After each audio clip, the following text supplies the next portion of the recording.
দোস্ত হ্যাঁ তারা একটু সাইডে যা, আমি একটু ফিটিং দেখি দিই। দেশি না ব্রয়লার তাও তো বুঝি না।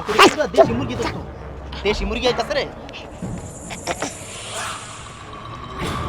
হাই সুইটার, হাই। কেমন আছো তুমি? ভালো আছি, তুমি কেমন আছো? আমি তো অল টাইম বিন্দাস। তোমার কি অবস্থা? আমার অবস্থা ভালো। চলো না আজকে নতুন কোন জায়গায় বেড়াইতে যাই। না সুইটার, আজকে কোথাও যাব না। আজকে তুমি আর আমি এই বট গাছের পেছনে যাব। ওই জায়গায় নিরিবিলি আমরা দুজনার মনের কথা আদান প্রদান করব। কি বলো? মনের কথা আদান প্রদান করতে আবার বট গাছের পেছনে যেতে হবে। বুঝো না, এখানে তো লোক আছে, দেখবে পেছনে কেউ দেখবে না। আচ্ছা ঠিক আছে, চল চলো বাহ। আরে আমার ধরো, তুমি না আমার ভালাই দিলা।